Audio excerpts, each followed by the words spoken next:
día. La situación en las iglesias hoy en día es de que se habla del amor de Dios, se habla de la bondad, se habla de la misericordia, pero no se habla de la ira de Dios. Y eso nos lleva a un desbalanceo espiritual, porque la gente cree, siendo creyente, que puede vivir la vida como sea, que puede ir a la iglesia cuando le dé la gana, que puede vivir su vida tibia y que aún así Dios lo ama y la salvación no se pierde, porque sana, sana, Cristo sana. ¿Pero es así? No, vayan conmigo.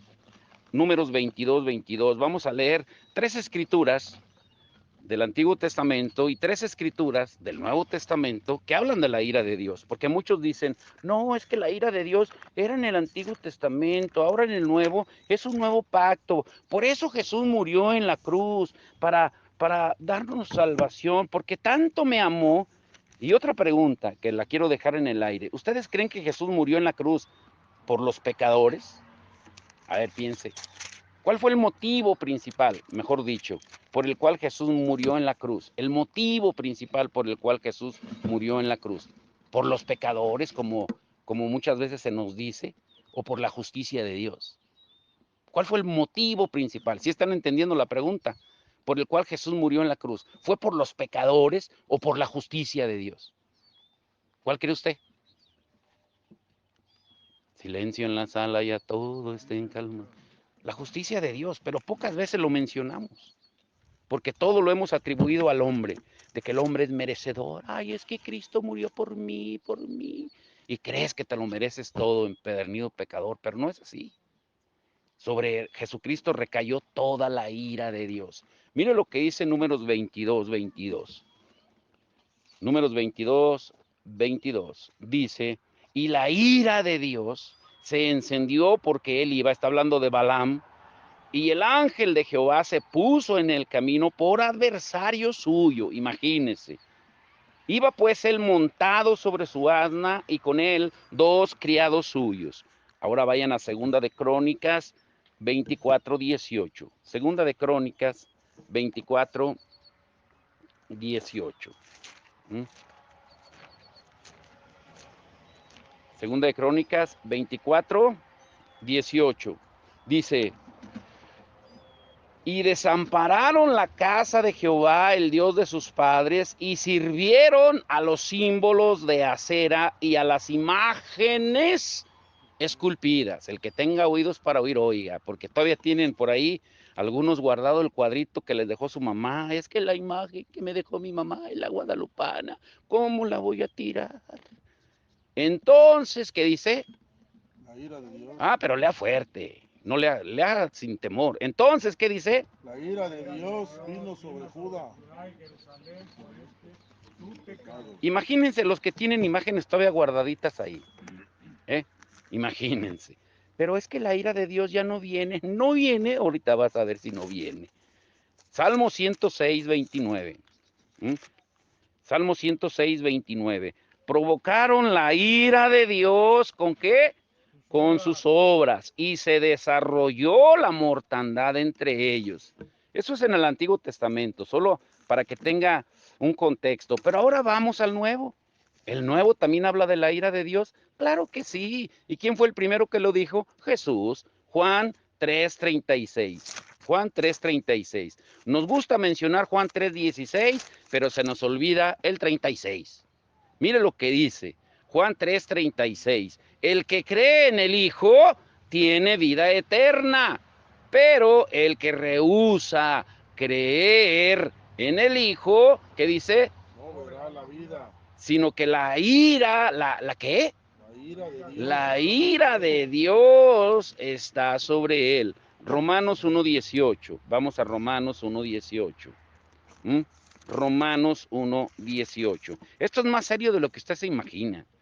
Romanos 1:18 dice, porque la ira de Dios, ¿la qué? La ira de Dios Se revela desde el cielo contra toda impiedad e injusticia de los hombres que detienen con injusticia la verdad. Y la última, Efesios 5:6. Efesios 5:6, ¿qué dice Efesios 5:6? Nadie os engañe con palabras vanas, porque Por estas cosas viene, ¿qué viene? La ira de Dios sobre los hijos de desobediencia. ¿Y a quién le está escribiendo en el Nuevo Testamento? A creyentes. En el Antiguo Testamento, ¿a quién le está escribiendo? A su pueblo.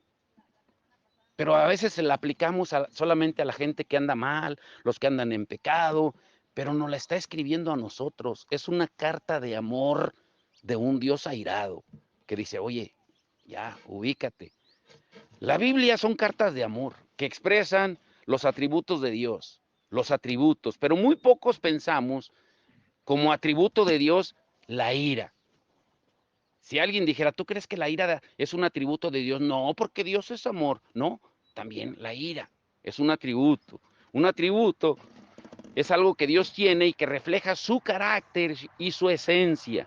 En palabras sencillas, miren, si se pudiera resumir lo que es en verdad el Evangelio, sería que el Creador justo y amoroso, las dos, miró a la gente pecadora, sin esperanza, y envió a su Hijo Dios, hecho carne, para soportar en la cruz su ira contra el pecado y mostrar su poder sobre el pecado en la resurrección. De modo que todos los que confiamos en Él nos reconciliemos con Dios para siempre.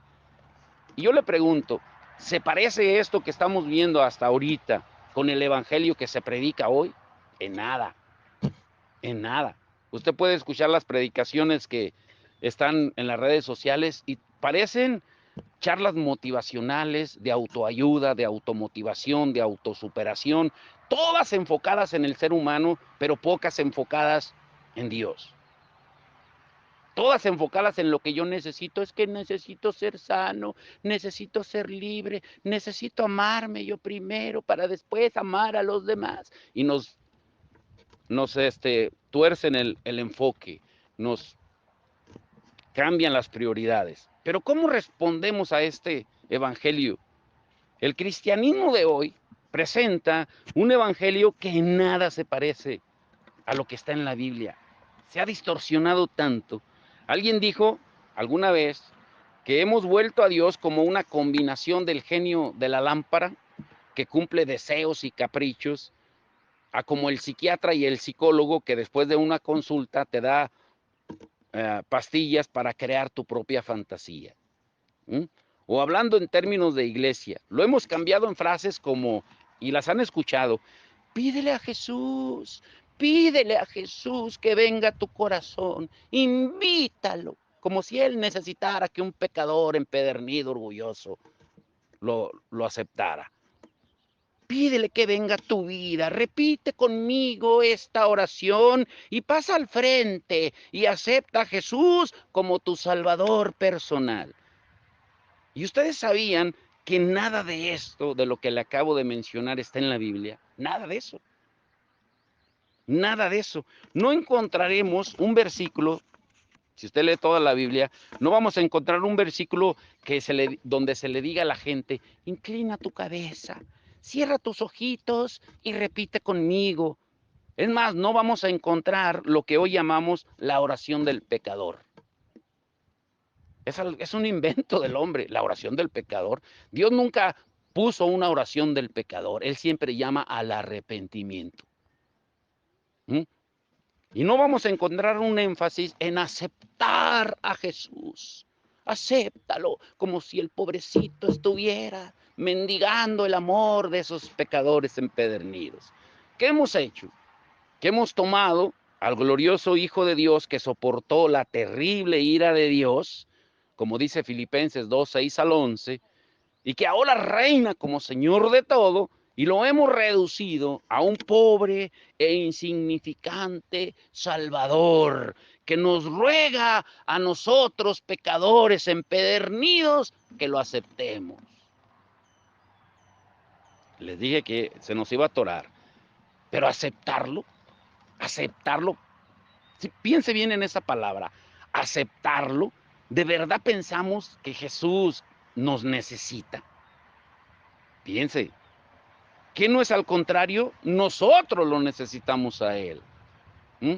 El evangelio que Jesús predicó y dejó como la gran comisión de continuar predicando implica una entrega total, total, incondicional de todo lo que somos y todo lo que tenemos, de todo lo que es Él. Jesús lo dijo muy claro al final del Sermón del Monte. ¿Qué dijo? Vayan a Mateo 7, 21 y 23. El que lo tenga, léalo. Se les voy a dar muchas citas, ¿eh? Necesito que me ayuden y que estén bien atentos. Yo sé que algunos de ustedes son muy buenos para la Biblia. Mateo 7, 21 al 23 y léalo fuerte. ¿Qué dice Mateo 7, 21 al 23? Esto lo dijo después de que les predicó el famoso Sermón del Monte, en Mateo 5, 6 y 7. 3 capítulos predicándoles acerca del Sermón del Monte y mire cómo lo termina. ¿Qué dice? No todo el que me dice Señor, Señor, entrará en el reino de los cielos, sino el que hace la voluntad de mi Padre que está en los cielos.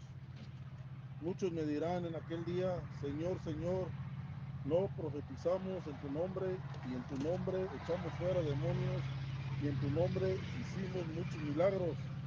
Y entonces les declararé, nunca os conocí, apartados de mí, hacedores de la maldad. ¿Sí? Ahora, ¿a quién le está hablando Jesús aquí?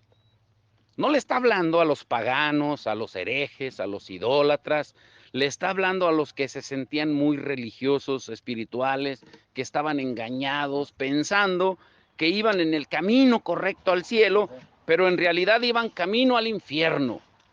En realidad iban camino al infierno, según lo que dice Jesús. Y dice que muchos se sorprenderán y la sorpresa será eterna. ¿Por qué va a ser eterna? Porque van a ir al infierno. Así de simple. El peligro del engaño espiritual es real hoy en día y nos obliga a hacernos varias preguntas, muchas preguntas. Ahora, la primera, si eso le dijo a los que supuestamente hacían eso en su nombre, porque dice que predicaban en su nombre, hacían señales en su nombre, milagros en su nombre, lo hacían en su nombre, o sea, no lo hacían mal, lo hacían en su nombre, pero aún así les dijo hacedores de maldad. Pues ahora imagínense cuántas miles de personas hemos hecho una oración o han hecho una oración superficial y piensan que son salvos, que la salvación ya la tienen en sus manos y que son salvos, ¿sí? A ver, denle un codito ahí a la hermana Juanita atrás para que despierte, ¿sí? La palabra cae de peso, ¿sí? ¿A cuántas millones de gentes se les enseña que solo es una decisión de abrir la puerta de tu corazón al pobrecito de Jesús? Así se nos enseña. Por eso no tememos. Miren, si esta fuera una predicación, si fuera la última, escuche bien lo que le voy a decir. Ay, Padre, si esta fuera la última predicación, que tú supieras y que estuvieras consciente, que Dios te hubiera dicho, mira, es la última predicación que vas a oír en tu vida, porque después de que se termine la predicación, te vas a morir y vas a estar frente a mí. ¿Cómo creen que estuvieran cada uno de ustedes? ¿Cómo estarían? A ver, díganme, ¿cómo estarían? No, sin pena, les dije que se nos iba a atorar un hueso. Empezando con el predicador. ¿Cómo estarían? ¿Cómo estarían? No, hombre, se pondrían hasta palillos aquí en los ojos para no dormirse así. Atentos, atentos así. Si sonaba el teléfono, no es por crítica, pero no operan cerebro, no hacen operaciones de corazón abierto como para que sea tan importante la llamada. Perdonen, ¿eh? Pero ¿por qué no dejamos otras cosas en lugar de ponerle atención a la palabra? Porque hemos diluido tanto el Evangelio que se nos ha enseñado que con repetir una oración ya tenemos el boleto al cielo. Es una mentira, es una mentira. ¿Mm? Y aún más, ¿a cuántos se les dice que vivan como quieran, como se les dé la gana? O como decía un amigo de por allá, hoy ponte hasta las chanclas y mañana te arrepientes. ¿De verdad es así de fácil? Porque su salvación está asegurada. ¿De verdad? Por eso las multitudes siguen ese camino, sin mencionar el éxito y la prosperidad que se les predica para que estén contentos. Pero la realidad es que es un camino que se está construyendo sobre la arena, que se hunde y corre el riesgo de desilusionar a millones de almas llevándolas al infierno. El evangelio bíblico nos llama a una respuesta muy diferente y nos lleva por un camino muy distinto. Nos demanda, nos ordena apartarnos del pecado, tomar la cruz diariamente. ¿Qué no dice eso en Lucas 9:23? Que tomemos nuestra cruz. ¿Cuándo dice? ¿Cada semana? A ver, léanlo, Lucas 9:23. Es un versículo que lo deben de tener de memoria. Que tomemos la cruz cada semana, cada mes, cada que me dé la gana, cuando sea Navidad, cuando sea Semana Santa, o ¿cuándo dice que tomemos la cruz? Lucas 9:23. ¿Cuándo? ¿Cuándo? Harmony, ¿me traes agua, por favor, mi amor? ¿Cuándo dice Lucas 9:23? Cada diariamente, tomar la cruz diariamente. Y la pregunta es, ¿de verdad la tomamos diariamente? ¿Sí la tomamos diariamente la cruz?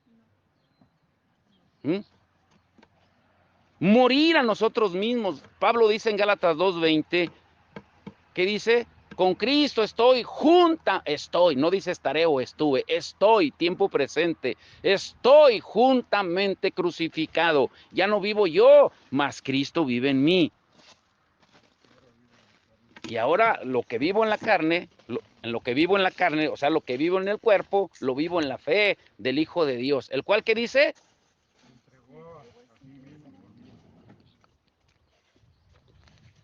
Pero de verdad lo hemos entendido. De verdad lo hemos entendido eso. Seguir a Jesús incluye un costo. Incluye el costo de la familia. Miren, lean Lucas 14:26. O se la leo para qué. Para amortiguar el golpe. Lucas 14:26. Ay. A ver, si alguno viene a mí y no aborrece a su padre, a su madre y mujer e hijos y hermanos y hermanas y aún también su propia vida, ¿qué dice? No puede ser mi discípulo, no puede ser mi discípulo. Entonces, ¿en qué consiste la salvación? ¿En qué consiste? En una profunda lucha de todos los días en nuestra alma contra lo pecaminoso de lo que pienso, de lo que quiero, de lo que hago. El alma, de lo podrido que está en el corazón, lo profundo de la depravación moral que está en nuestro corazón y de la tremenda necesidad que tenemos de la gracia de Dios. Jesús no es alguien a quien debemos aceptar o invitar al pobrecito, sino es alguien que es infinitamente digno de nuestra entrega total, inmediata y sin condiciones. Y tú puedes estar pensando, bueno, entonces, ¿debo ganarme la salvación? No, no se trata de eso, porque dice la palabra en Efesios 2:8-9, que no es por obras, es por gracia. Es por gracia. Tú no te vas a ganar nada. Es Dios el que te la va a dar. Hemos sido salvados de nuestros pecados por medio de la gracia de Dios. Es algo que solo Dios puede hacer en nosotros y que no podemos fabricar por nuestra propia cuenta. Pero lo que sí requiere es un arrepentimiento verdadero. El regalo de la gracia implica un arrepentimiento verdadero. ¿Para qué? Para que Dios te dé un nuevo corazón y un espíritu nuevo. Para eso. Si no, no lo va a dar. A ver, lea a alguien, por favor, Ezequiel 11:19 y otro lea Hebreos 10:16. Ezequiel 11:19, ¿quién lo va a leer? No se amontonen. Ezequiel 11:19 y Hebreos 10:16. ¿Qué dice la palabra de Dios?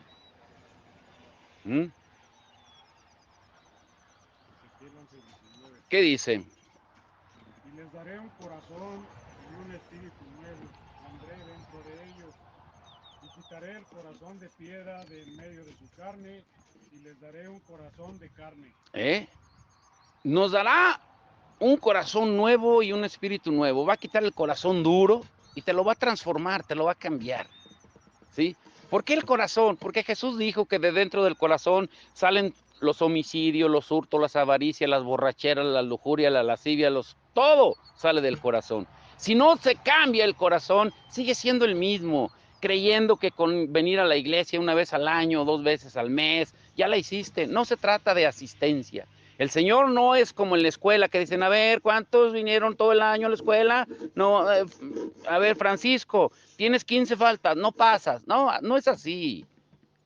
Es un corazón nuevo. Hebreos 10:16, ¿qué dice? A ver, por favor. Este es el pacto Este es el pacto, que miren lo haré que con dice. ellos después de aquellos días, dice el Señor. Pondré mis leyes en sus corazones y en sus mentes las escribiré. Aquí lo dice, le agrega algo más, en sus mentes, un cambio de pensamiento. Si no hay una renovación de pensamiento, ese corazón no va a cambiar, porque el nuevo corazón implica nuevos deseos, nuevos anhelos, y es cuando comenzamos a desear a Dios.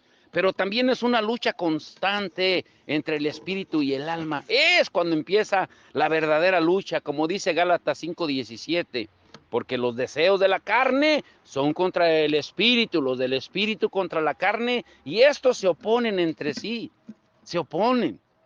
Hay lucha. ¿Ustedes creen que no está habiendo lucha en esto? Ahora que estábamos aquí, vinieron a decirnos, oiga, que mire, que aquí a decirnos cosas, ¿sí?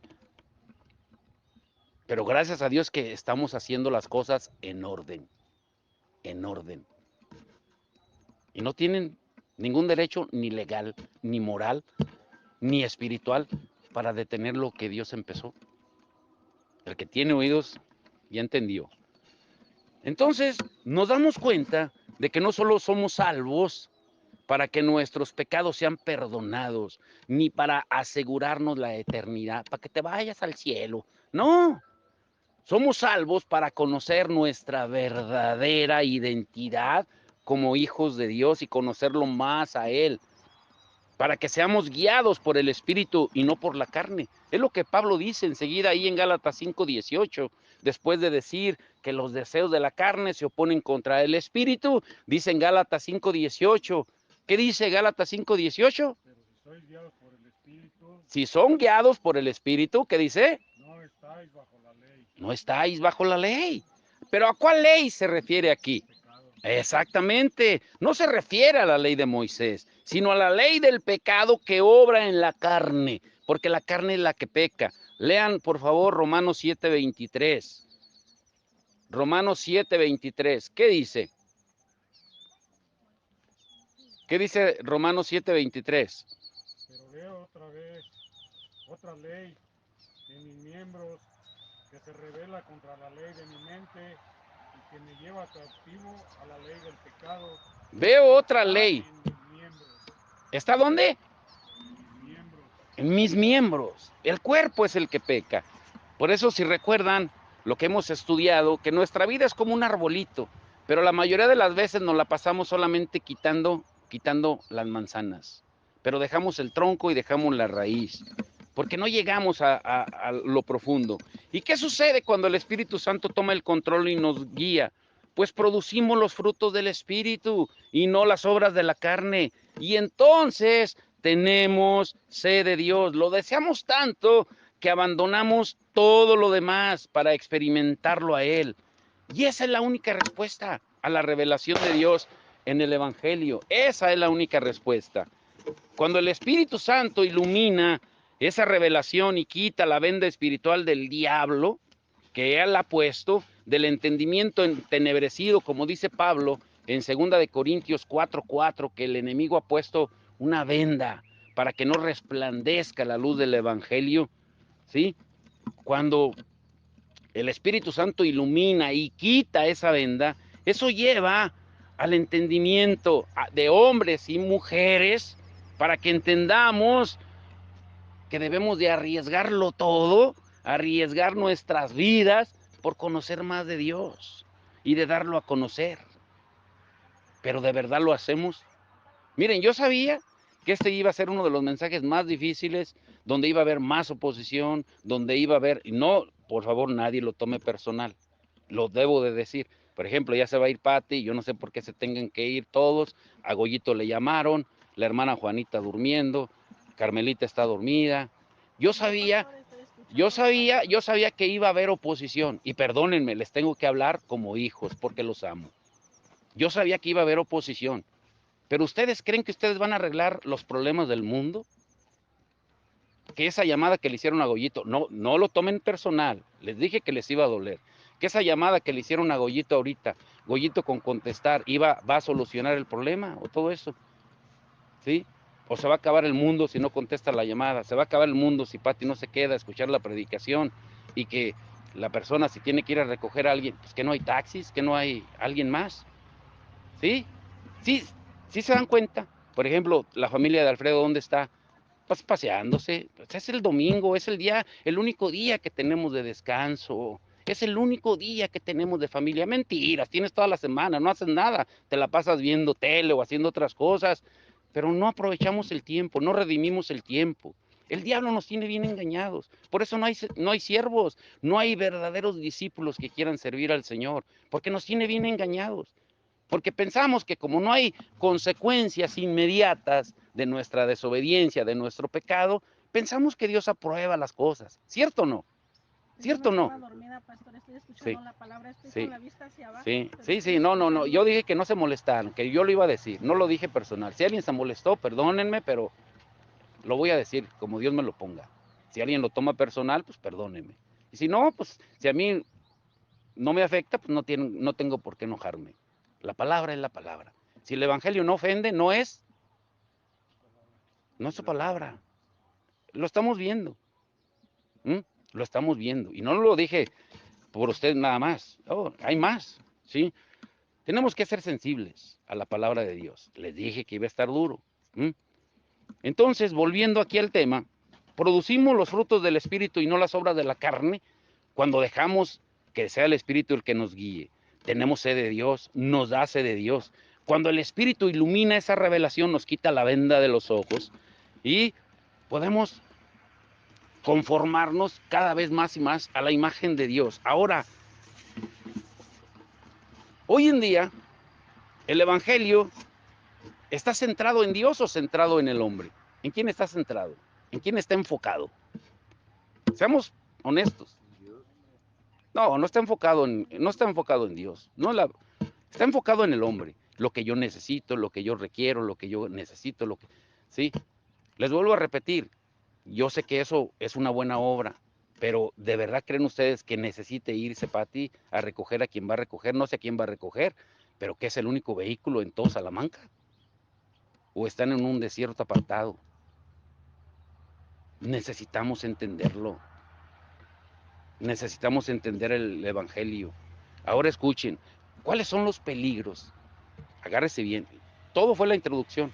¿Mm? Pero ¿cuáles son los peligros en que ha caído el evangelio moderno de hoy? ¿Por qué no lo tomamos tan en cuenta? ¿Por qué no lo valoramos? Número uno, porque le hemos quitado el poder a Dios. Número uno, ¿le hemos qué? Hace 2000 años, cuando leemos el libro de los Hechos y las cartas, las epístolas, cuando los creyentes predicaban el nombre de Jesús, dice que los ciegos veían, los cojos caminaban, los leprosos sanaban, los muertos resucitaban, los endemoniados eran liberados. O sea, el nombre de Jesús tenía el poder para hacer que los malos espíritus reconocieran la autoridad y huyeran, con solo mencionar el nombre de Jesucristo. Y la gente se arrepintiera de verdad y que entregaran su vida sin reservas a seguir a Cristo. Pero el evangelio moderno se ha vuelto teórico, histórico, motivacional, como si a Jesús se le hubiera acabado el poder. Pero el evangelio es poder de Dios. Romanos 1:16 dice, porque no me avergüenzo del evangelio, porque el evangelio es poder de Dios. 2000 años después, el poder del nombre de Jesús sigue siendo el mismo. ¿Qué dice Hebreos 13:8? Que Jesús es el mismo de ayer, de hoy y de siempre. Él no cambia. Y si Él no cambia, pues no cambia su poder. ¿Pero por qué lo hemos diluido? Porque nos hemos enfocado más en el hombre y no en Dios. La pregunta que debemos hacernos es si confiamos en su poder. si confiamos en su poder. Por ejemplo, vuelvo a lo mismo. ¿No hubiera sido mejor, si tienen una necesidad urgente de irse, haber dicho, hermanos, me acaban de llamar, hay una necesidad urgente, ¿podemos unirnos en oración ahorita? ¿No hubiera sido mejor? Les pregunto. ¿O no hay más personas que pueden auxiliar allá? Les pregunto. Es donde tenemos que darnos cuenta. O sea, ¿qué estamos haciendo con nuestra vida? A mí me da tristeza, la verdad, les estoy abriendo mi corazón. Me da tristeza que la hermana Ángela, desde hace 2 semanas, en 2 días, eh, tuvo lista su documentación para ir al Cerezo. Pero ¿quién la va a acompañar? Ya está lista su documentación. Ya la secretaria me dijo, pues tráigala, en cuanto, pues es que faltan más voluntarios, ¿sí? Hacen falta más verdaderos siervos, verdaderos discípulos. Hay muchas distracciones, y lo voy a decir. Por ejemplo, Lupita, yo sé que se acaba de casar y todo eso, pero ¿a qué estamos dándole prioridad? ¿A quién estamos poniendo primero? Claro, por eso les digo y vuelvo a repetir lo que hablábamos al principio. Hemos desbalanceado a Dios, ¿sí? Le hemos quitado un brazo. Solamente vemos el brazo de amor, el que se extiende a darnos las bendiciones, el que nos ayuda, el que nos sostiene, el que nos guarda. Pero ¿dónde está el que castiga? El brazo que castiga, el brazo que apalea, el brazo que condena. Ese no lo vemos, porque estamos viendo solamente la mitad del evangelio. Jesús no ha cambiado. Él sigue siendo el mismo. Y si sigue siendo el mismo, como leímos al principio, sigue siendo el mismo Dios que se airaba en el Antiguo Testamento, que se airaba en el Nuevo Testamento y que se sigue airando por la desobediencia. ¿Cierto o no es así? No cambia. No cambia. Entonces, por favor, recíbanlo en su corazón. Por eso les dije al principio, recíbanlo en su corazón porque no va a ser fácil. No va a ser fácil. A mí me confronta. Hay varias decisiones que tenemos que tomar. Varias decisiones que tenemos que tomar. A mí, el Señor me confronta. A ver, ¿qué es primero? ¿Tus deseos o los míos? Está bien, Señor. Y tengo que quebrantarme. Ni se imaginan las decisiones que tenemos que tomar. ¿Mm? Este va a ser uno de los años más difíciles. No por esto. Porque esto el Señor, si lo hizo allá donde había pura mentira y engaño, hombre, aquí lo va a hacer. ¿Sí? Aquí lo va a hacer. ¿Ustedes creen que habrá algo imposible para Dios? No, hombre. No, hombre. No, no, no. Tenemos que volver a confiar en su poder, no en nosotros. Y el problema que tenemos es que en la cultura de hoy es que caemos en la tentación de confiar en nuestro propio poder, en lo que yo puedo hacer. Así que el reto para nosotros es vivir de tal manera que de verdad dependamos de manera radical y desesperada del poder que solo Dios puede proveer. Dios no cambia. Dios no cambia. Mire, 2 escrituras. A ver, alguien lea por favor Malaquías 3:6 y otro lea Hebreos 13:8. Para los que dicen, no, es que ahora estamos en la gracia, Dios es diferente que en el Antiguo Testamento. Te equivocas, te equivocas. A ver qué dice Malaquías 3:6. En lo que tomo agua. Malaquías 3:6 y Hebreos 13:8.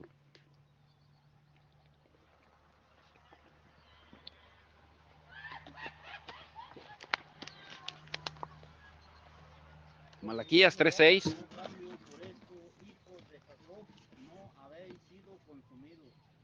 Porque yo qué? No cambio. No cambio. Él no cambia. ¿Y qué dice en Hebreos 13:8? Lo mismo. Jesucristo es el mismo de ayer y hoy y por los siglos. Es el mismo. En el Antiguo Testamento es Jehová y dice, yo no cambio. Y en el Nuevo dice Jesús, yo tampoco. Entonces, ¿por qué hemos diluido? ¿Por qué hemos cambiado? Porque le hemos quitado el poder al Evangelio. Confiamos más en nosotros que en lo que Dios puede hacer.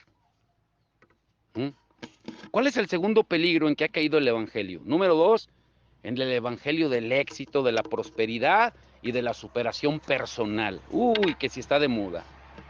Pero el verdadero evangelio nos lleva a morir a nosotros mismos, a creer en Dios, a confiar en su palabra y en su poder. En el evangelio Dios nos enfrenta con nuestra completa incapacidad, de que no podemos hacer nada separados de Él. Él lo dijo en Juan 15:5, separados de mí, y nada es nada. Nada es nada. Mientras se sigue enseñando a la gente a obtener, a conseguir lo que desean por su propio poder, sueña y ganarás el mundo, siempre se le va a dar la gloria al hombre y no a Dios. Siempre va a ser así. Hoy se trata de engrandecernos a nosotros mismos y no a Dios, exaltando nuestra habilidad. Las denominaciones están creciendo, ¿eh?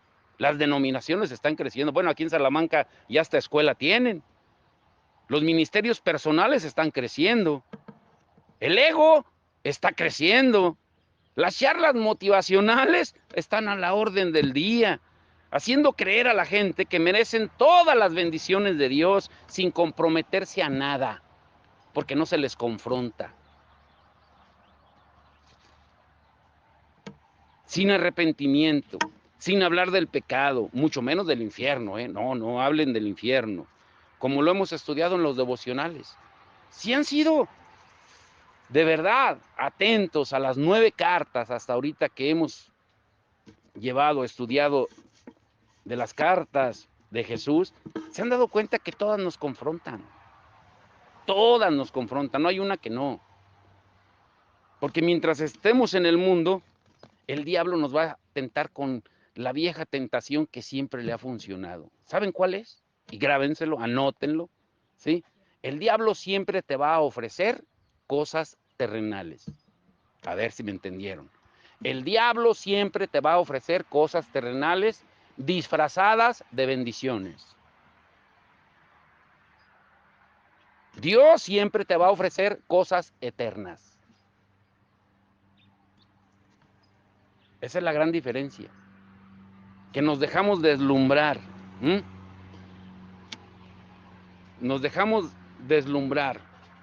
Hoy se han vuelto negocios piramidales en las iglesias, donde un grupo tiene que ganar otro grupo y parecen pirámides de crecimiento. Los ministros se enriquecen y viven con el engaño de las riquezas. La raíz de todos los males es el amor al dinero y sigue siendo y seguirá siendo mientras estemos en la tierra. Por eso Jesús fue muy enfático. Hagan tesoros en el cielo, no en la tierra. Pero parece que nos lo dijo al revés. O lo entendemos al revés. Y eso nos lleva al tercer peligro en que ha caído el evangelio. Número 3, poner las visiones del hombre primero. Que las de Dios. Muchas veces Dios nos lleva a situaciones donde topamos con pared. Por eso, desde un principio les dijimos, va a ser diferente aquí. Vamos a ir viendo la mano de Dios, pero no lo vamos a cuestionar ni lo vamos a auditar. Les pregunto, ¿cuántos de ustedes se alegraron ahorita que vinieron y vieron el tezontle tirado aquí? ¿Se alegraron o no se alegraron? ¿No les dio gusto? ¿O dijeron, ay, pues es tezontlillo ahí? No, da gusto. ¿No les dio gusto ver desmontado todo el terreno y que ya se vea deslindado y bien así? ¿No les dio gusto? Claro que sí, se ve ya más presentable porque es para Dios. ¿Sí? Pero ¿qué tenemos que seguir haciendo? Obedecer nada más. Señor, haz lo que te plazca. Es tu casa. Es tu casa, es tuyo, es el lugar que tú asignaste para reunirnos. Solo evita que caigamos en los mismos errores que caímos la otra vez. Saca nuestro pie de la trampa del cazador. No queremos hacer nuestra propia visión, sino la visión de Dios. Ese es el tercer punto. Tenemos que poner las visiones de Dios primero. Porque si no, el Señor nos va a llevar a situaciones donde vamos a topar con pared cuando queremos seguir nuestros propios planes. ¿Sí? Aún el apóstol Pablo, miren esta escritura, no sé si la han meditado, lean 2 Corintios 12, del 7 al 9. ¿Cómo escribe Pablo? Un hombre que Dios lo llevó hasta el tercer cielo, le mostró cosas que a nadie le mostró, pero aún así lo ubicó porque se le estaba subiendo el orgullo como la espumita. Dijo, a ver, espérate. Le estoy parafraseando. Y mire cómo lo ubicó el Señor. ¿Qué dice 2 de Corintios 12, 7 al 9? ¿Qué dice? Con todo, las señales de apóstol han sido hechas entre vosotros en toda paciencia. 2 de Corintios 12, 7 al 9. Del 7 al 9. Dice, y para que la grandeza de las revelaciones no me exaltase desmedidamente, o sea, que no me sintiera con el pecho inflado, me fue dado un aguijón en mi carne. ¿Un mensajero de quién? De Satanás, que me abofeté para que no me enaltezca, para que no te sientas la mamá de Tarzán. ¿Sí? Respecto a lo cual 3 veces he rogado al Señor que lo quite de mí, y se lo quitó. Pero ¿cómo que no se lo quitó si es el superapóstol Pablo, el que resucitaba muertos, echaba fuera demonios, el que oraba por los enfermos? Y me ha dicho, ¿qué le ha dicho? Bástate mi gracia, porque mi poder se perfecciona en la debilidad. Por tanto, de buena gana me gloriaré más bien en mis debilidades, para que repose sobre mí, ¿qué? El poder de Cristo. Por ejemplo, ¿cuántas veces en la Biblia pensamos que estamos en el camino correcto, haciendo lo que a Dios le agrada, y de pronto Dios da órdenes muy extrañas? Y tenemos ejemplos en la Biblia, muchos ejemplos.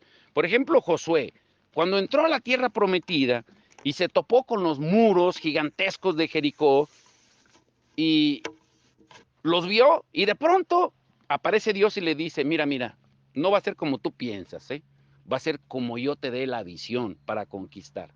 Y la gloria no va a ser tuya, va a ser mía. Y Josué, recuerden que él dice que él oró y el sol se detuvo y la luna también, imagínense, el respaldo de Dios. Pero aquí el Señor lo ubicó cuando iba a conquistar Jericó. En Josué 6, 3 al 5, le dijo, mira, parafraseando, Josué 6, 3 al 5, le dijo, mira, vas a poner un grupo de alabanza, de trompetistas, que rodeen los muros, que le den 6 vueltas, y a la 7ª vuelta, durante 6 días, el 7º día, van a tocar la trompeta fuerte y fuerte, me van a alabar, es más, no van a hablar, no van a hacer nada, durante la marcha, calladitos, se ven más bonitos, déjenme a mí obrar y no me estorben. Parafraseando. Y hicieron lo que Dios les dijo que hicieran, y los muros cayeron. Pero ¿qué nos enseña esa orden tan extraña de Dios? Que no es como nosotros pensamos. No es como nosotros pensamos, sino como Dios dice. ¿Ustedes creen que Moisés alguna vez se imaginó que con la vara que le dijo el Señor que iba a ir a presentarse a Faraón, con esa vara, cuando le dijo el Señor que la pusiera en el mar se iba a abrir? Jamás se lo imaginó. Pero sin embargo Dios lo hizo para que la gloria fuera de él. Gedeón se imaginó alguna vez que con solo cantaritos, rompiendo cantaritos, iba a derrotar a un ejército. Pero ¿por qué Dios da esas órdenes extrañas? ¿Por qué hace eso Dios? Para que al final solo Él se lleve la gloria y no el hombre. Pero es lo que más le quitamos hoy, o le robamos hoy a Dios hoy en día, la gloria. Esa es la manera en que obra Dios. Nos pone en situaciones o posiciones donde nos demos cuenta que no es a nuestra manera, sino a la de Él. ¿Sí estamos entendiendo o no? ¿Sí o no? ¿Mm? La pregunta es, ¿dependemos de nosotros mismos o necesitamos con urgencia que el Espíritu Santo nos guíe? Necesitamos al Espíritu, y todos los días, porque nos equivocamos. Aún el apóstol Pablo, miren, él quería seguir su propia visión. ¿Y qué pasó? Miren lo que dice en Hechos, vayan a Hechos 16. Te la leo. Hechos 16, versículo 6 al 7.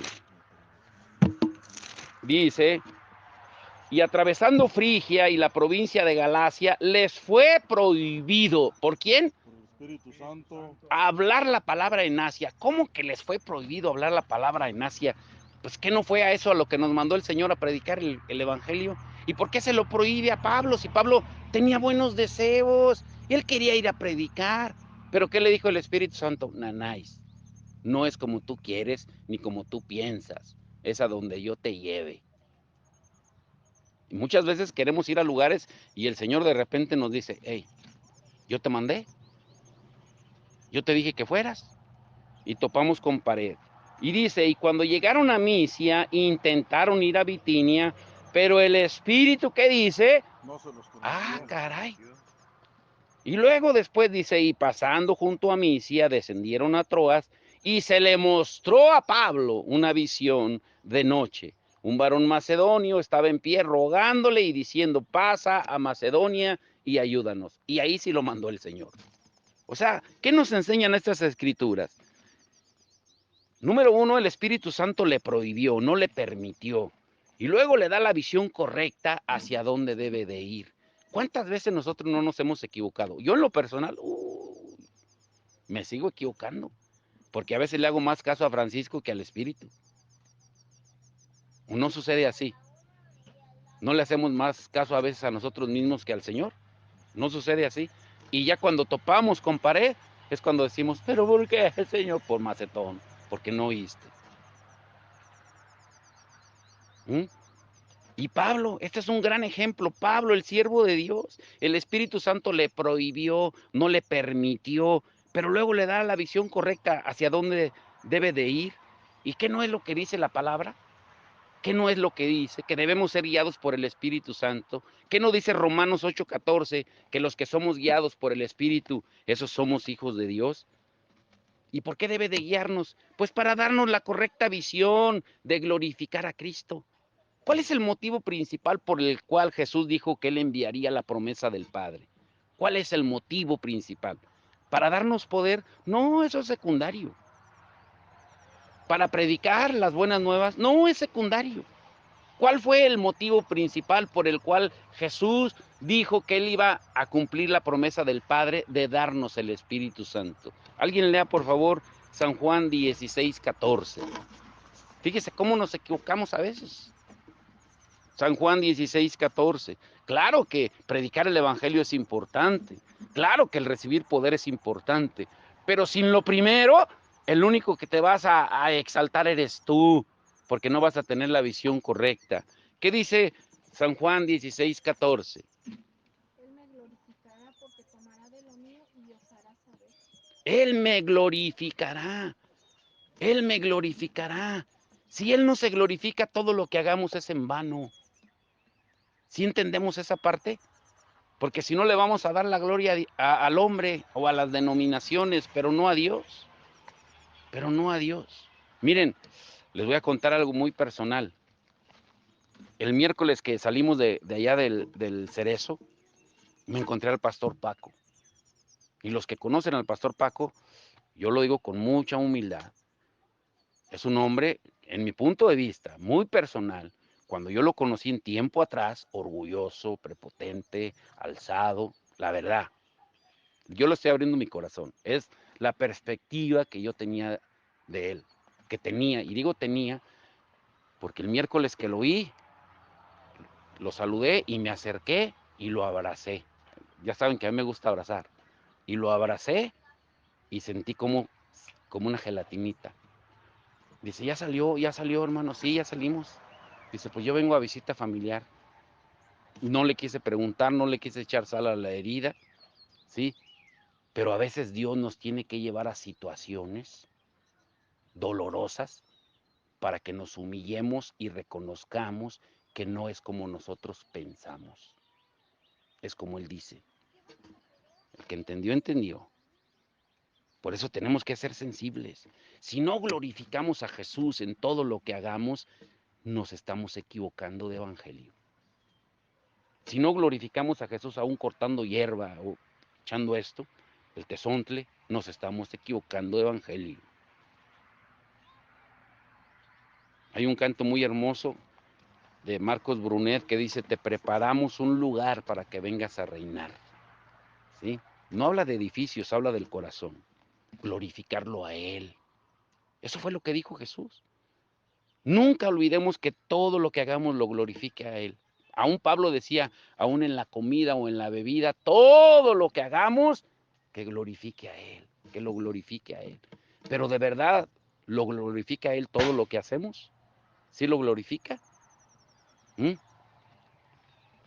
Hoy en día la visión del hombre es exaltar el éxito, la prosperidad, llenando la mente de los ministros y de las congregaciones de planes personales para engrandecer su propio reino, su propio ministerio, pero no el de Dios, no el reino de Dios. Las denominaciones crecen en miembros, pero no en discípulos. Hay iglesias grandes aquí, en Salamanca, con cientos de discípulos, de miembros, perdón, pero no de discípulos. ¿Mm? Pocos son los que salen a cumplir la gran comisión. Pocos son. ¿Y qué hacen para mantener a los miembros ahí? Los mantienen entretenidos, pero no entrenados. Es muy diferente el entretenimiento al entrenamiento. Aquí vamos a hacer este es un bootcamp. El que quiere entrarle a la disciplina, hablando de bootcamp, todos los días yo veo a mi esposa orando por Elí. Señor, dale fuerzas a Elí, dale fuerzas a Elí. Ya saben que están en un bootcamp en la Marina. ¿Mm? Ese debe ser nuestro anhelo también. Señor, dales fuerzas a los hermanos, danos fuerzas para seguir adelante, para seguir el entrenamiento.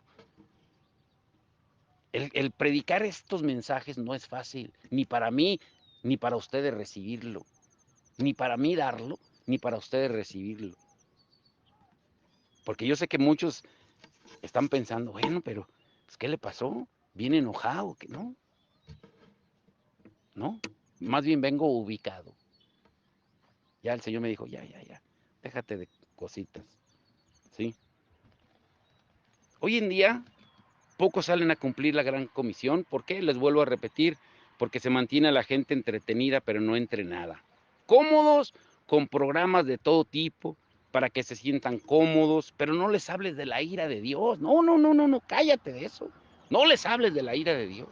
Háblales del amor de Dios, para que estén contentos, para que vuelvan el próximo domingo, para que diezmen, para que ofrenden, para que sigan dando las finanzas. Y aquí viene la sustancia del corazón del mensaje. Podemos hasta pensar, escuchen bien, que los programas que hacemos, llámense campañas evangelísticas, convenciones, encuentros, reencuentros, servicios de varones, de damas, actividades de jóvenes, las danzas muy llamativas, campamentos, escuelas de verano, etcétera, etcétera, etcétera, con tantas actividades que están centradas, pero en las denominaciones, no en Dios. Ustedes ya vienen de iglesias de esas, ¿sí? Donde todo era programa y programa y programa, pero ¿cuándo salían de verdad a predicar? No. El viernes tenemos actividad de damas, el jueves tenemos de niños, el martes tenemos oración, el sábado tenemos de jóvenes, tal día llenos de actividades, pero encerrados. Y así sigue siendo.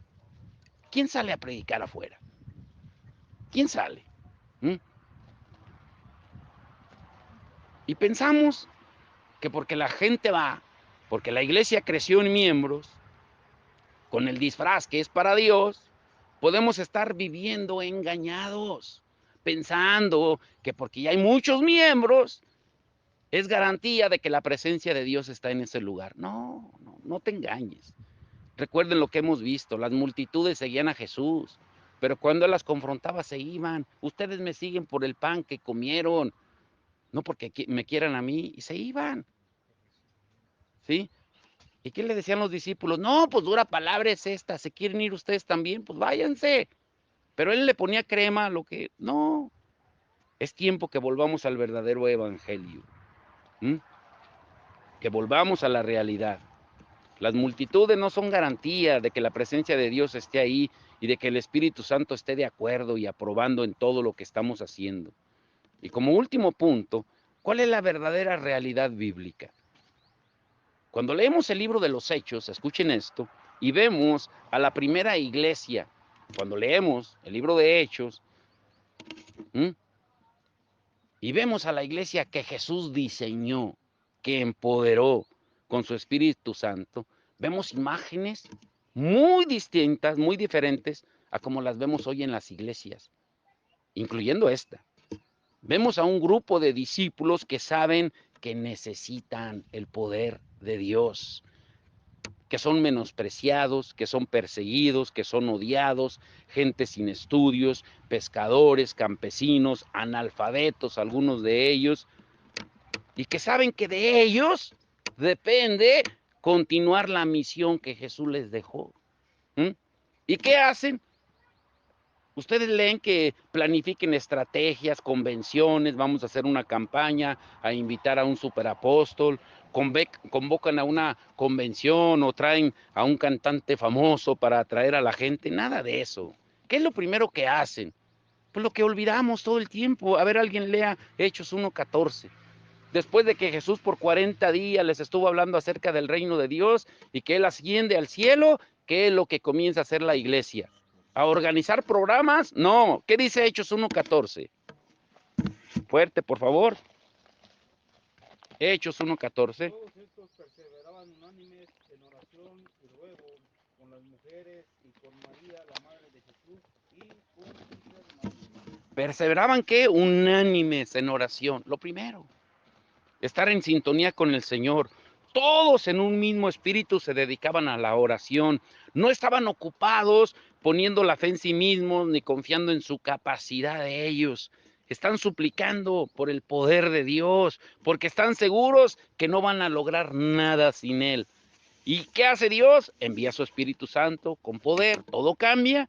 Y esos galileos, pescadores, analfabetos, sin estudios teológicos, comienzan a predicar el evangelio en varios idiomas que todos pueden entender y la gente queda impactada. Pedro se pone de pie a predicar a Cristo. Pedro, que semanas antes sintió miedo de admitir que era seguidor de Cristo, que conocía a Jesús, ahora se levanta bajo el poder del Espíritu Santo de Dios y proclama a Jesucristo con valentía. ¿Y qué sucede con la gente? Hechos 2:37, ¿qué dice? ¿Qué sucede después de que Pedro predica ese mensaje con poder y les dice, miren, yo les estoy predicando de Jesús al que ustedes crucificaron? ¡Ay, caray! ¿Dónde quedó aquel cobardón que se acobardó cuando una mujer le dijo, tú eres seguidor de Cristo? Yo no. ¿Dónde quedó? Mire lo que dice Hechos 2:37. ¿Qué dice? Oír esto, se compungieron de corazón y dijeron a Pedro y a los otros apóstoles, varones hermanos, ¿qué haremos? Al oír esto, dice, se compungieron de corazón, se pusieron muy tristes y preocupados, dice la versión lenguaje actual. Dice la versión Dios habla hoy, se afligieron. La nueva versión internacional dice, se sintieron profundamente conmovidos. ¿Por qué? Pedro les predicó de éxito y de prosperidad, de sueña y ganarás el mundo, de tener la iglesia más grande, bonita y cómoda, de implementar programas de crecimiento, de entretenimiento para varones, damas y jóvenes, de campamentos de verano, escuelas bíblicas, dominicales. Nada de eso. Nada de eso. Y por favor entiendan esto, los programas no son malos en sí.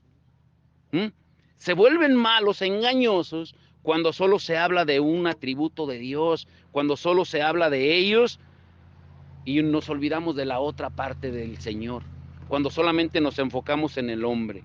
Hoy en día la mayoría solo habla del amor, de un Dios perdona todo.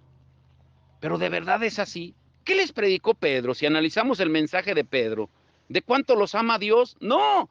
Analicen en su casa lo que él les predicó, Hechos 2:14-38. Él los confrontó y les dijo, miren, a ese Jesús que ustedes crucificaron, ese es el Dios verdadero. Y él prometió que iba a venir el Espíritu Santo con poder. Y esto que ustedes ven ahora, es lo que él dijo que iba a suceder. Los confrontó, les habló y se compungieron. Se entristecieron y dijeron, ¿qué hacemos? ¿Qué hacemos? Les habló la verdad. Había gente de 14 nacionalidades diferentes y todos lo escucharon en su propio idioma. ¿Cómo? Porque el Espíritu Santo hizo que entendieran. ¿Qué les predicó? De que Dios es amor y es fuego consumidor. Cuando se predica el verdadero evangelio con el poder del Espíritu Santo, Dios toma el control de la iglesia. ¿Y qué pasó después de Hechos 2, de la predicación de Pedro? Si seguimos leyendo, ahí en Hechos 3, se lo estoy parafraseando, Pedro y Juan hablan en el nombre de Jesús y un hombre de 40 años, paralítico de nacimiento, se levanta y camina por primera vez. En Hechos 4 oran y el edificio en que estaban comienza a temblar. O sea, una oración con poder, de gente sin estudios, que aún los gobernantes se maravillaban, porque en Hechos 4:13 dice que los gobernantes, al ver la valentía, el denuedo con que hablaban Pedro y Juan, y al darse cuenta de que eran gente sin estudios, sin preparación, quedaron asombrados y reconocieron que habían estado con Jesús.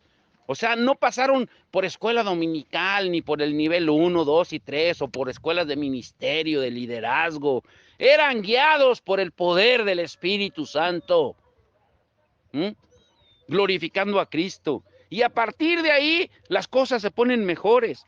Porque dice en Hechos 5:12 al 16, que se hacían muchas señales y prodigios entre el pueblo. Los enfermos eran sanados de sus enfermedades y los espíritus inmundos, los demonios, eran expulsados. En Hechos 6 y 7, el peligro que corrían, la persecución, aumenta, pero también aumenta el poder de Dios. Esa persecución, esos peligros de morir, les dio más denuedo, más valentía para seguir haciendo. Y se cumplió lo que Jesús dijo, que cosas mayores que Él harían. ¿Por qué? Porque la sombra de Pedro, dice que con la sombra de Pedro sanaban los enfermos, y no era la sombra, como dice el canto, era el poder del Espíritu Santo que estaba en él.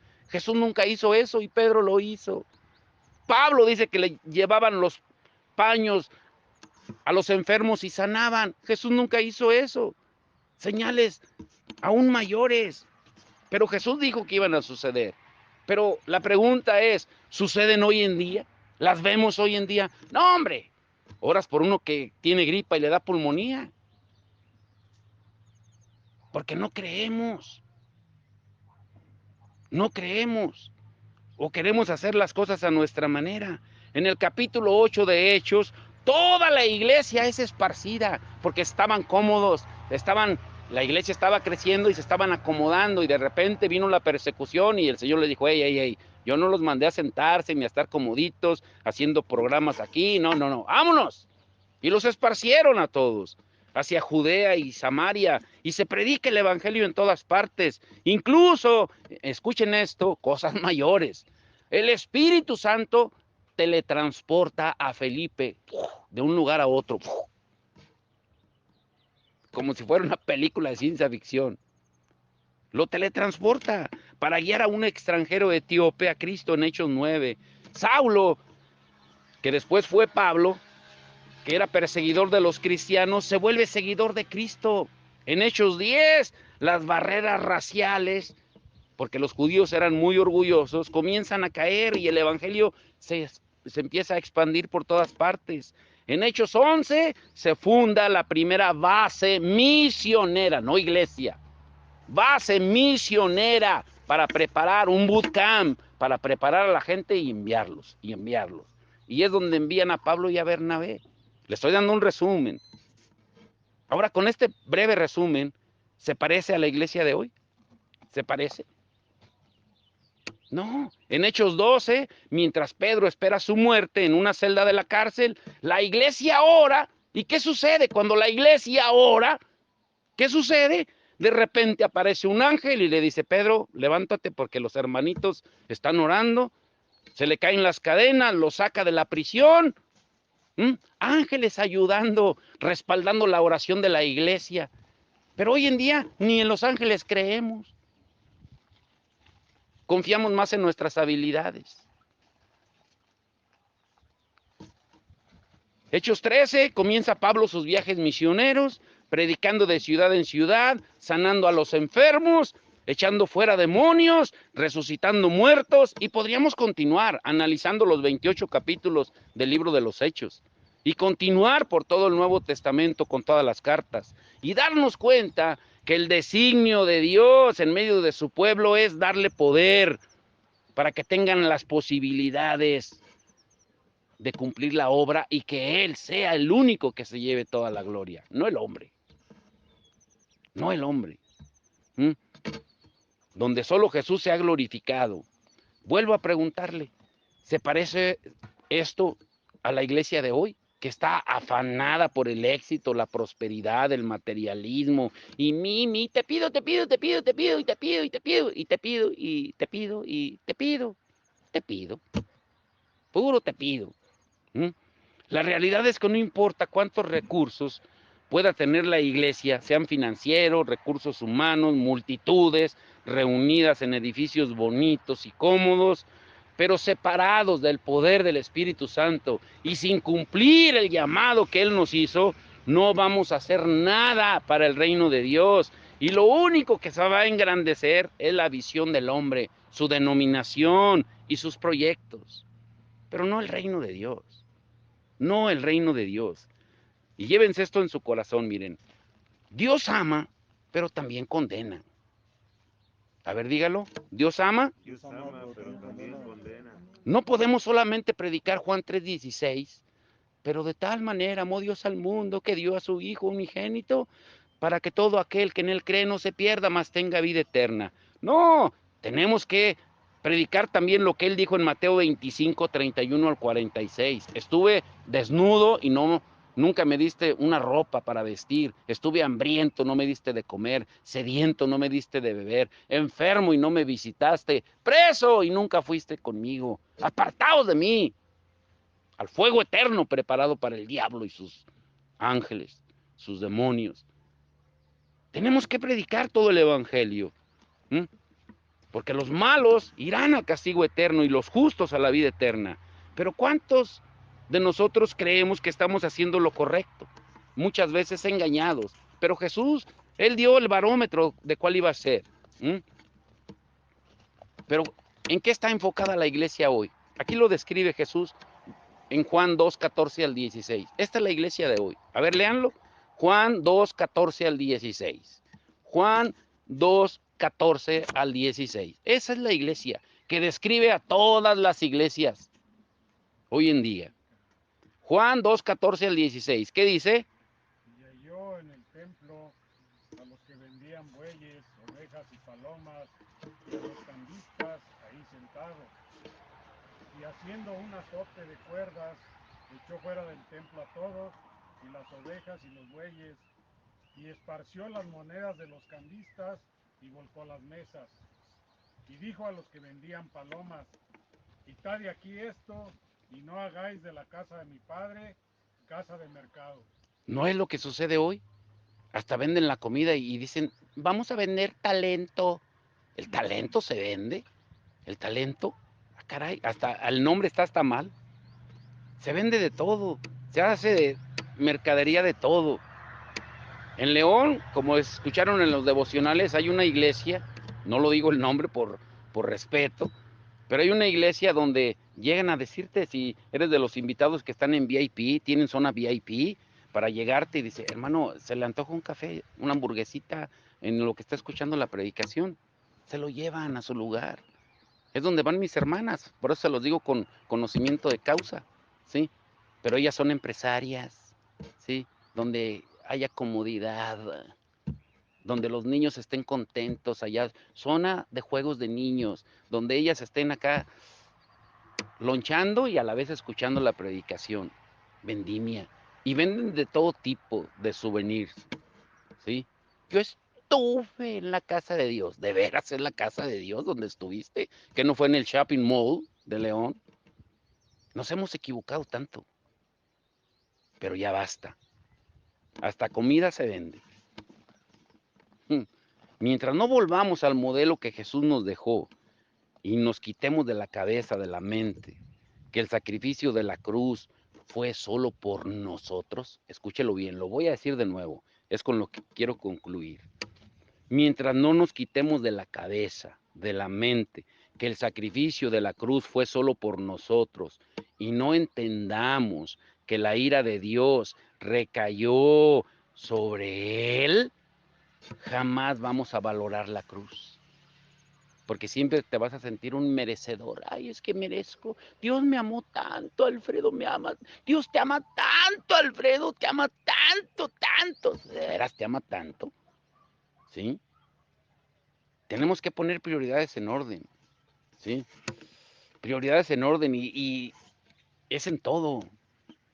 No quiero tocar ese punto porque Alfredo también va a brincar, pero la puntualidad la tenemos que poner. Ya basta. Si el servicio es a las 10, prográmate que es a las 9, pero tenemos que hacer algo para corregirnos. No podemos seguir así. Imagínense en el Antiguo Testamento que le dijeran, Moni, y Goyito y Carmelita, les toca el sacrificio de los animales este sábado o este viernes, porque era el viernes para sábado. Y que llegara tarde Goyito. Y a Goyito le tocaba sacrificar de los que llevaban vacas para que Dios los protegiera todo el año. ¿Cómo creen que se le iba a armar a Goyito? No solo con Dios, con el pueblo. Oye, ¿por qué llegaste tarde? Si tú sabías que esto era la protección para nosotros, ¿qué te está pasando? ¿Cómo creen? No, hombre, lo lincharía el mismo pueblo. Aparte de que, pues Dios ni le permitiría caer, ministrar porque iba a caer fulminado.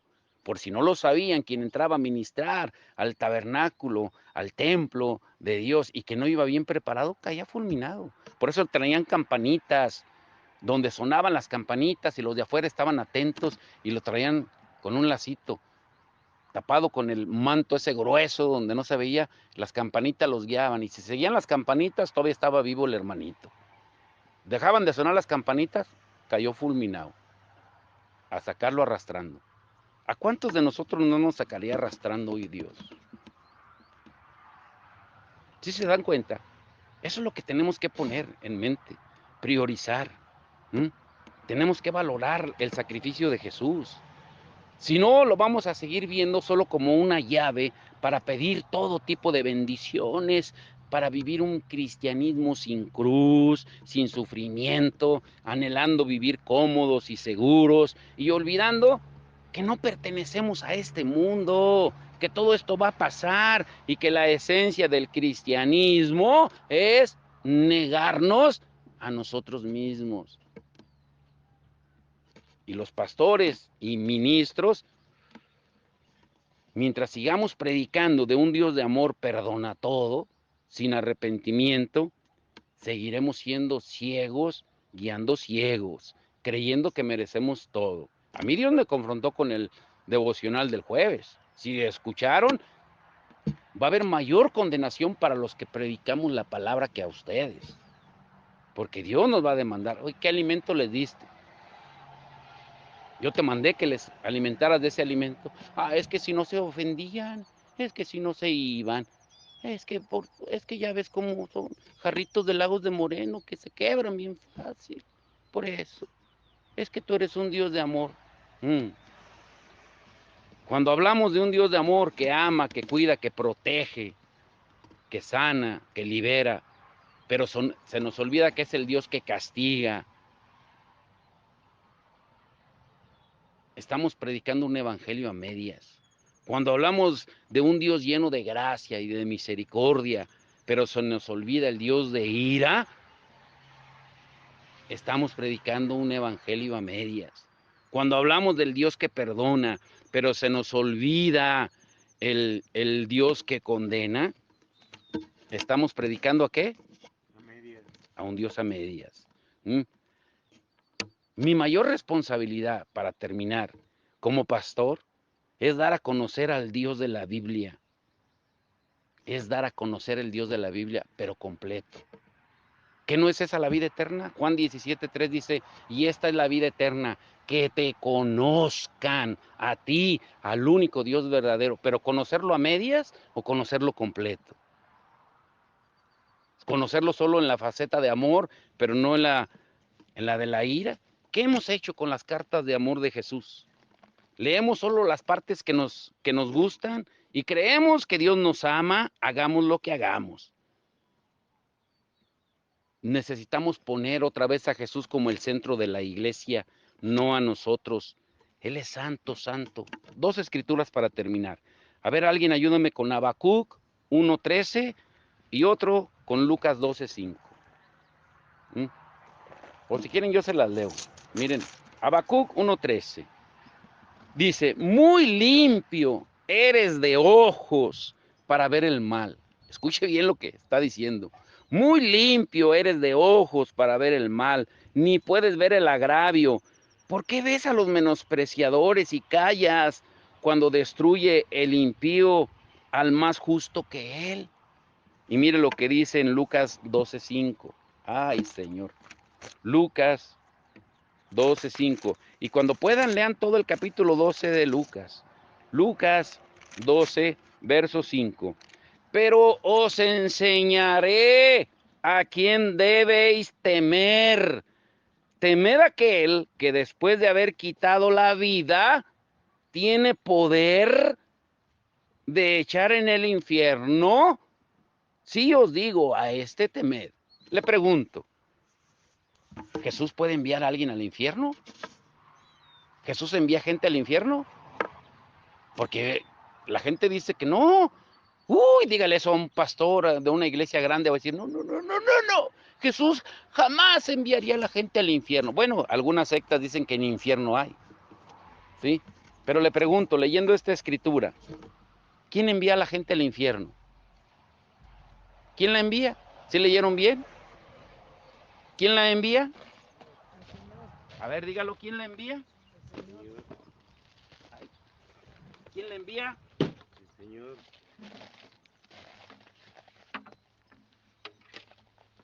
Tenemos que volver al verdadero evangelio, mis hermanos. Tenemos que volver a las cartas de amor, pero sin olvidar también la ira de Dios. Póngase de pie, vamos a adorar al Señor. Por eso les decía que este canto debe ser como un himno.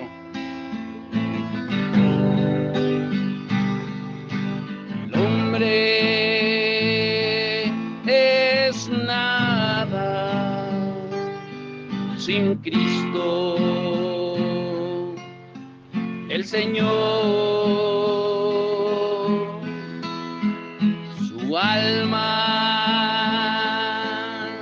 está muerta sin el Salvador.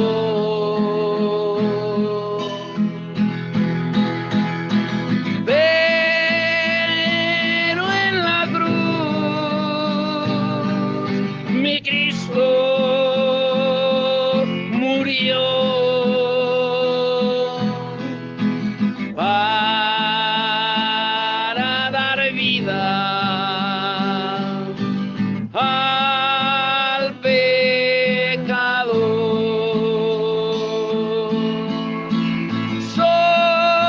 Solo hay dos caminos aquí, el de la muerte o el de la cruz. Si tú aceptas el de la cruz, tendrás vida eterna, amor y luz. Sí, Señor. Necesitamos, Señor, volver, Señor, al verdadero evangelio, Señor. A darnos cuenta, Señor, de que tú nos amas, sí es verdad. Pero también, Señor, el sacrificio que tú pasaste, Señor, en esa cruz del Calvario, fue para satisfacer la ira, la copa de la ira de un Dios justo, Señor. Y a veces olvidamos, Señor, eso, Señor. Por eso no valoramos en plenitud tu sacrificio en la cruz del Calvario y nos volvemos a lo que el mundo ofrece, Señor. El mundo es un lugar donde no hay paz, guerras, envidias, ahí encontrarás. Pero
eterna, amor y luz. Tendrás vida eterna, amor y luz. Sí, Señor. Señor, queremos volver a leer esas cartas de amor, pero leerlas en todo su contexto, Señor. Te damos gracias, Señor, y ahora escucha la oración que unidos vamos a levantar, Señor, como un solo cuerpo, como un solo espíritu, Señor, hasta el trono de gracia y de misericordia, Señor, en el nombre de Jesús.